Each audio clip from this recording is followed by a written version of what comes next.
문화 격동기 1970년대. 힘들고 어두웠던 삶 속에도 낭만과 꿈이 있었던 그때 그 시절. 청바지와 통기타가 청년 문화 혁명을 일으켰고 한 시대의 판도를 바꾸어 놓았다. 멕시코 치킨처럼 부드럽게 말해요. 롯데껌처럼 향기롭게 웃어요. 좋은 사람 만나면 나눠주고 싶어요. 껌이라면 역시 롯데껌.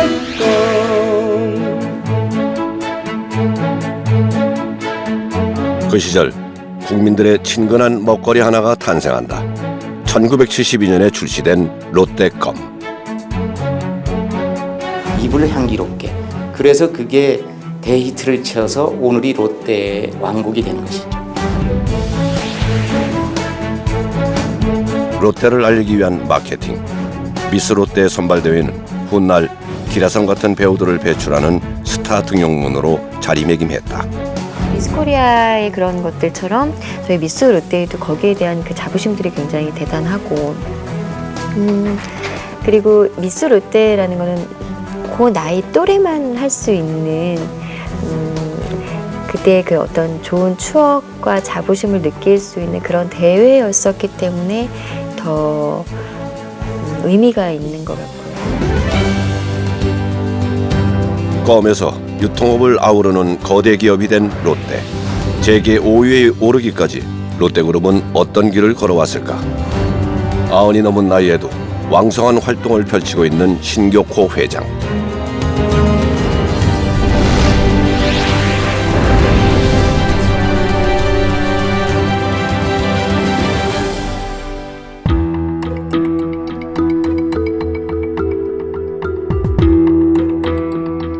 (1922년) 울산에서 10남매의 마지로 태어난 신교코는 가난한 삶을 떨쳐버리려고 단돈 83엔을 들고 무작정 일본행 배에 몸을 싣는다.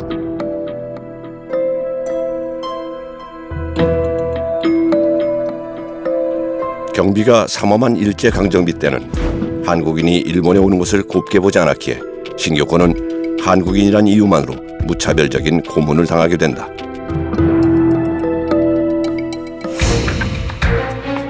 연이은 잔인한 고문에 만신창이가 되어 조사실 밖으로 내던져진 신교코.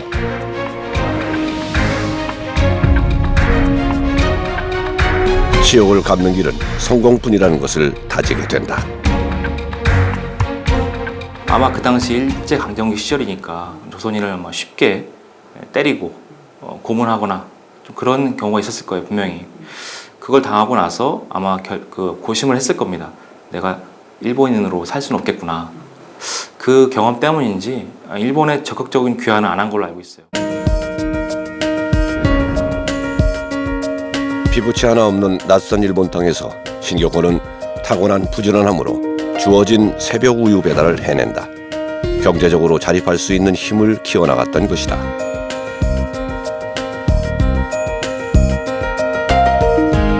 어렵게 일본 생활에 적응할 무렵엔 징병을 면하기 위해 와사다 고등공업학교 야간부 화공과에 진학한다.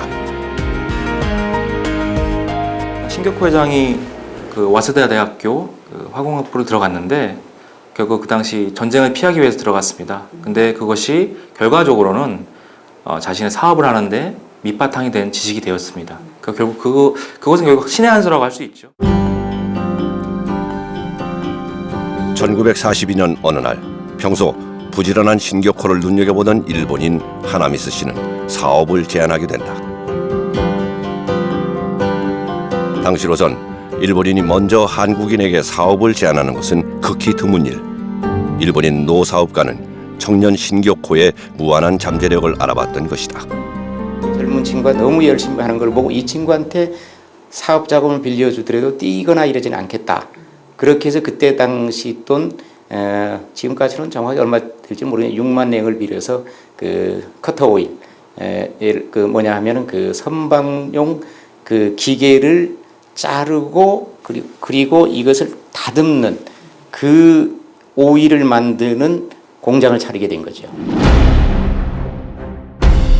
운 좋게 첫 사업을 시작하게 된 신격호에게 뜻하지 않은 시련이 닥치게 된다.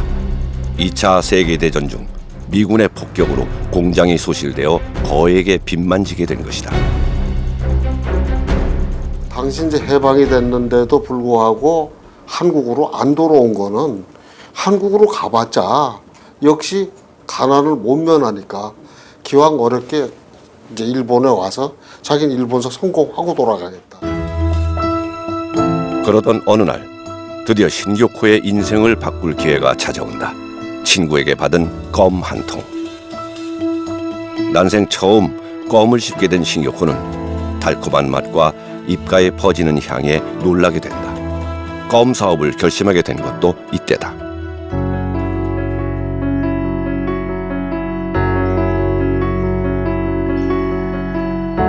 전쟁에서 패한 일본도 우리나라와 다를 바 없는 비참한 시절.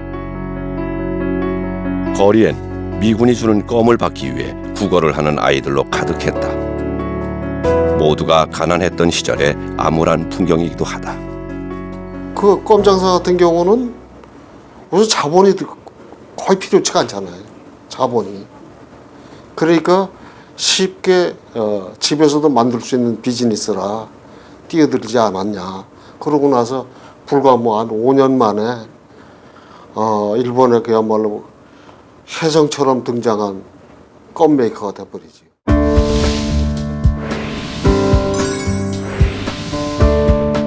당시 일본 껌 제조업체는 400여 개. 간단한 도구만 있으면 누구나 만들 수 있었기에 그야말로 포화 상태였다. 그러나 신격호는 자신만의 방법으로 껌을 제조하기로 결심했다. 여느 회사와는 다르게 좋은 원료로 껌을 만들고자 했던 신격호는 품질로 승부하기로 마음먹었다. 멕시코산 사포딜라 나무에서 나온 천연 치클과 송진 가소제를 섞은 것을 가마솥에 넣어 녹인 후 사카린과 향료 등을 추가해 국수 뽑는 기계로 껌을 뽑아냈던 것이다.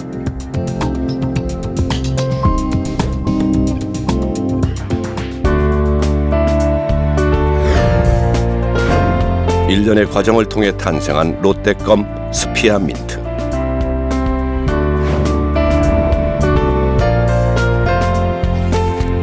위생적인 생산을 위해 약제사를 고용해 만든 껌이라는 소문이 나면서 매출이 늘어났고 신격호는 본격적으로 기업을 세우기로 결심한다.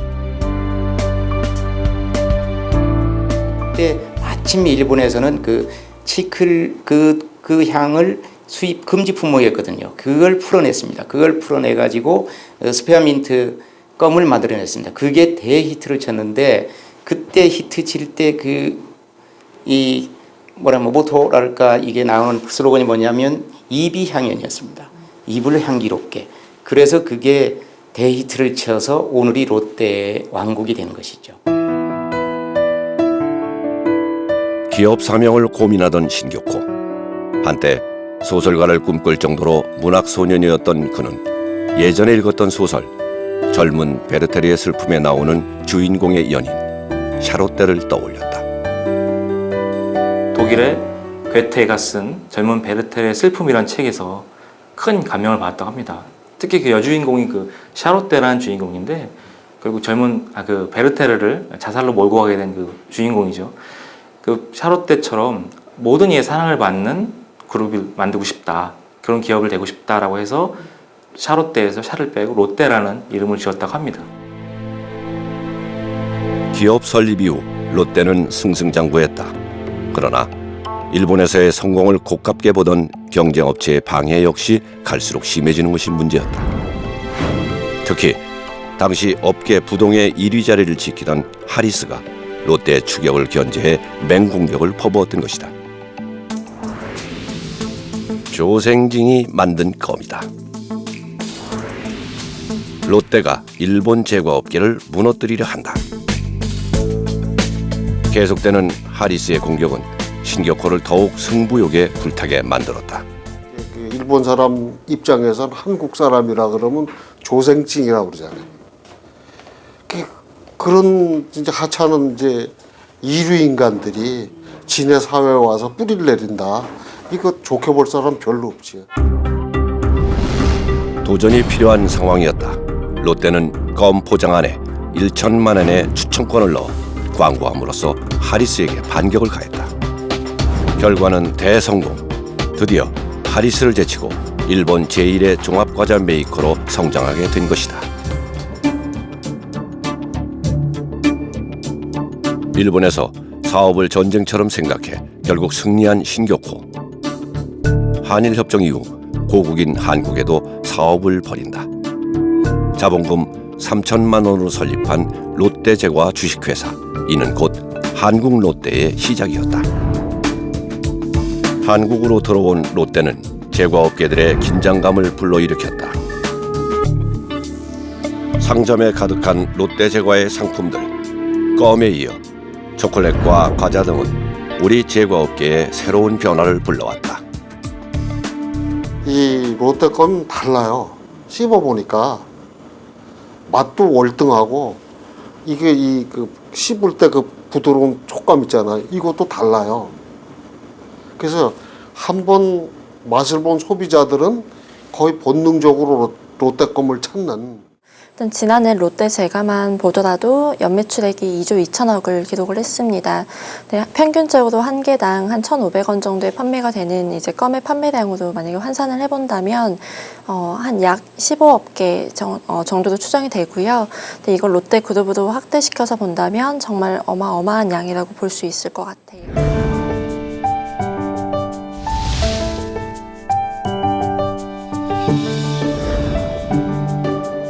칼라 TV 시대가 열리면서 국민들은 미스 롯데 선발 대회, 미스 코리아 대회 못지않은 관심을 보냈다. 미스 롯데는 만인의 연인이 되었고 연예계 진출의 지름길로 통하면서 많은 톱스타들을 배출했다. 영심이로 잘 알려진 이혜근 씨 역시 제2회 미스 롯데 출신이다.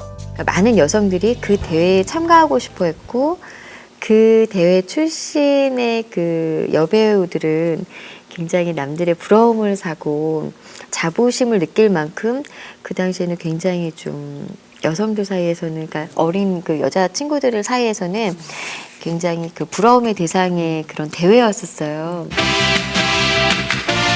행복이 가득한 시간. 미스 롯데 수상 이후 이혜근 씨 역시 스타의 대열에 합류한다. 사실 미스 코리아 못지 않을 정도로 굉장히 많은 인기를 누렸었어요. 그래서 영화에도 많이 출연을 했었고요. 그리고 어딜 가면은 미스 롯데 사람들이 다 이렇게 뭐라 그럴까요? 이렇게 공주처럼 떠받들어주는 그런 것들을 되게 많이 느낄 수 있었거든요. 신격호의 감수성으로 롯데라는 사명이 탄생되었듯이 롯데의 마케팅은 당시로선 파격적이었다. 소비자들이 원하는 감성을 정확하게 담아내는 것이 돋보였다. 광고는 물론 홍보를 목적하고 또 구매욕을 불러일으키는 매출의 신장을 기하는 어떤 그런 목적을 분명히 가진 그런 기능적인 음악이지만은 그래도 CM송이지만은 그 대중이나 또 시청자들이 또 청취자들이 들을 때 어떤 즐거움을 줄 수 있는 그런 분명한 요소가 있었어요. 그래서 CM송이 어떤 때는 그 막 메들리처럼 접속으로 나올 때는 굉장히 사람들이 즐거워했던 그런 기억이 있어요.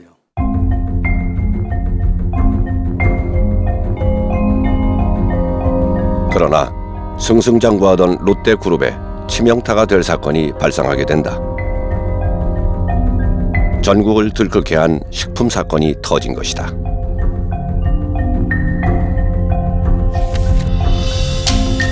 이른바 청바지 사탕 사건. 롯데에서 생산한 청바지 사탕 안에 부더기가 들어있었다. 긴 장마 끝에 온 더위에 제품이 변질된 것. 구더기 공포는 걷잡을 수 없이 퍼져나갔다. 이렇게 말씀드리면 뭐하지만 마치 롯데 제과가 초상집 같았어요. 얼마나 그 분위기가 무거웠는지, 과자에서 무슨 벌레가 나왔다 이런 여론이 얼마나 들끓었겠어요. 모든 신문과.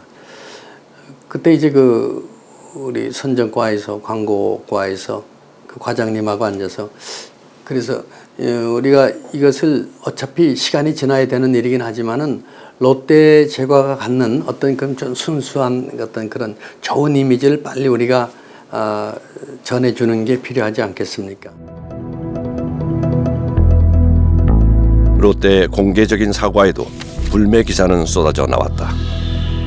몸을 사릴 때가 아니었다. 위기의 순간 롯데는 과감히 새로운 제품을 생산했다.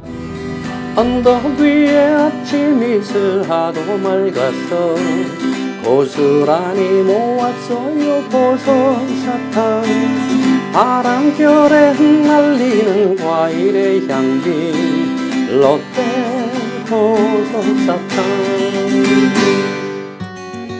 맑고 깨끗한 보석 사탕으로 이미지 회복에 나선 롯데. 그 노루가 들판에서 뛰는 것 같고 그 이슬이 내리고 하는 그런 이미지를 CF에 보석 사탕보다도 오히려 그룹 이미지 광고 같은 그런 쪽으로 해서 그 롯데 보석 사탕이 말하자면 어떤 해결의 방법으로 이제 나섰는데 굉장히 그 이미지가 좋았다고 그러시더라고요. 신격호 회장의 멈추지 않는 추진력은 부동산을 선택하고 투자하는 데도 발휘된다. 일본에 있을 때부터 나대지나 자투리 땅 등 개발과 거리가 먼 부지를 매입해 두었는데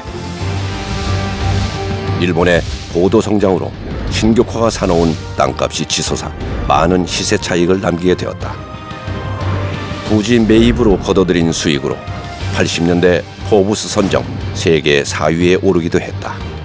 어쨌든 일본에 건너가서 처음에 투자를 했던 데는 요지의 땅을 짜투리 땅을 사가지고 이걸 개발해서 많은 시세 차익을 남긴 경험, 일본에서 일한 투자 경험을 그대로 한국에 와서 응용하거나 실현한 게 아닌가. 일본에서 대성공을 거둔 신격화는 한국에서 또 한 번 자신의 선견지명을 시험하게 된다. 서울 도심에 관광 유통 산업의 새 장을 열겠다는 선언을 한 것이다. 일본에서의 백화점 사업 호황을 근거로 한국에서도 백화점과 호텔 건립에 착수하겠다고 발표했다. 그러나 임원들은 여러 이유로 거센 반발을 했다. 그러나 신격호 회장의 과감한 선택을 그 누구도 막을 수는 없었다. 롯데는 호텔과 백화점을 도심 한복판에 건립하게 된다. 한국전쟁 이후 가장 화려하게 들어서는 건물에 세상의 이목이 집중됐다. 백화점은 한마디로 이제 부동산 사업이다, 부동산 개발 사업이다라고 말할 수가 있죠. 왜냐하면 백화점이 지으려면 우선 사람들이 몰려들 수 있는, 인구가 유입될 수 있는, 또 교통이 편리한 그런 여러 가지 입지 조건을 가지고 있어야 되는 거거든요. 1979년 개장한 소공동의 롯데백화점. 껌과 과자류로 성공한 교포쯤으로 알았던 신격호 회장을 이때부터 한국 사회가 주목하기 시작한다. 롯데백화점의 등장으로 우리나라 관광 유통의 현대화가 시작됐다. 신격호 회장은 두 번째 롯데백화점 건립을 서두르는데 부지로 꼽은 곳은 잠실. 당시의 잠실은 황량한 모래벌판이었고 지금의 석천호수는 물엉둥이였다. 이런 곳에 대규모 복합단지를 만드는 것은 불가능한 계획이라고 모두가 말렸다. 모두의 만류에도 신격호는 부지를 직접 시찰하며 정부의 계획까지 점검하면서 백화점 건립 계획을 다져나갔다. 실제로 당시 잠실의 상권은 전무했던 상황. 그럼에도 신격호는 잠실을 포기할 수 없었다. 보는 눈이 다른 거죠. 신격호 회장이 앞으로 강남에서 포화됐을 때 잠시로 오른다는 것은 조금만 길게 보면 알 수 있는 거거든요. 단순하게 바로 땅을 사서 1, 2년에 팔아서 남긴다면 당연히 강남에 투자하거나 했을 텐데 그 잠실은 나중에 올림픽 유치를 하고 하면서 그 스포츠 콤플렉스가 생기잖아요. 그러니까 거기에 눈독을 안 들인다면 또 잘못된 거죠. 그런데 더 큰 문제는 백화점이 건립되더라도 재래시장에 길들여진 잠실 주민들이 백화점을 찾을지가 의문이었고 단절된 상권은 실패가 불보듯 뻔했다. 신격호는 우선 전무한 상권부터 일구기로 결심했다. 개발이 이루어지면서 잠실 상권은 타오르기 시작한다. 80년대 초반에 전두환 대통령 때 매입을 했는데 3.3제곱미터당 평당 매입 가격이 약 93만 원 정도입니다. 지금 공시지가 기준으로 해도 1억 원이 훨씬 넘고 시세로 보건대 한 2, 3억 정도로 추정이 되는데 그걸 생각하면 정말 몇만 배의 땅값 상승률이 있었다.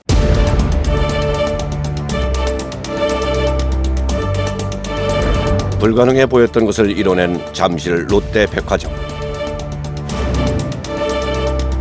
인근 새마을 시장을 이기기 위해 새나라 슈퍼백화점을 세워 값싸고 좋은 품질의 제품을 판매, 재래시장에 익숙한 사람들을 마트로 끌어들이는 데 성공한다. 마트와 백화점, 호텔, 그리고 놀이시설로 하나의 문화공간을 세운 롯데. 그것은 오늘날의 잠실을 만들었다. 처음에 잠시 발전된 거는 86 아시안게임 88 올림픽인데 그 거의 그때 형성은 3분의 1 정도의 그 영향이 있고 그 다음은 3분의 2 정도는 롯데 영향이 많다고 봐죠. 지금도 롯데 때문에 여기가 인식도 많이 좋아졌고 많이 커졌죠. 신격호는 잠실 롯데백화점 건립 이후 또 하나의 프로젝트를 계획하게 된다. 이른바 제2 롯데월드. 28년 전 미리 부지를 사놓은 신격호. 전 세계 관광객을 끌어들일 수 있는 초고층 랜드마크 건설에 눈을 돌린 것이다. 제2롯데월드는 그 신격호 회장님의 평생 수관, 평생 목표의 실현이다. 이렇게 볼 수 있죠. 그러니까 신격호 회장께서 한국에 진출해서 일본의 성공을 발판 삼아서 한국에 우리가 10대 재벌로 그것도 이제 부동산과 소비산업 위주로 이렇게 성장하고자 하는 삶의 목표겠죠. 그런 것들의 완결판, 끝판왕이 아닌가 생각이 들고요.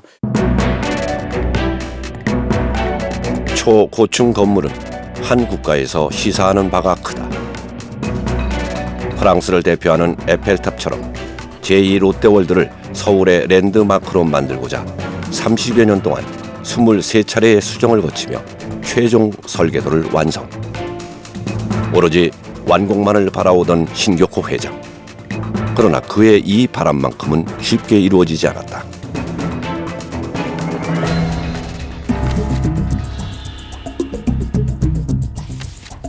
제2 롯데월드가 완공될 경우 일어나게 될 교통 대란과 안전성 논란에 대한 의문이 끊임없이 제기되고 있다. 그러나 신격호는 숱한 반대와 우려 속에서 제2 롯데월드를 부분 개장했고 자신의 집무실을 제2 롯데월드에 두겠다고 선포, 안전성을 강조하고 있다. 그 일대가 항상 교통 혼잡 지역대잖아, 주말 때. 그래서 그 지역 주민들이 민원이 많았고 또 하나는 인근 서울공항이 있지 않습니까? 서울공항에 대한 안전성의 문제, 비행기를 뜨고 내릴 때 그게 있었고 또 하나는 그걸 허가를 줬으면 재벌한테 대특혜가 된다라는 이 국민 이 정서의 문제 이런 것들이 복합적이 돼서 이때까지 계속 그 허가 안 됐던 거죠. 뿐만 아니라 롯데그룹은 풀어야 할 숙제가 더 남아있다. 신격호 총괄회장의 후계자 선정. 경영권 승계와 후계 구도가 안착되기까지 혼란스러움을 어떻게 극복할지 주목된다. 단순한 쇼핑이 아닌 관광과 문화예술로 한국의 랜드마크로 자리 잡을 수 있을지. 94 국내 최고령 그룹 회장 신격호가 던진 마지막 승부수는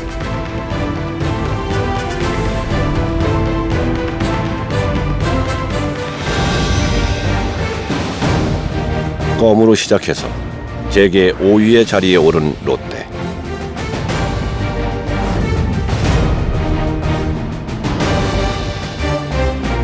경험으로 얻는 것만이 성공의 비결이라고 믿는 신격호.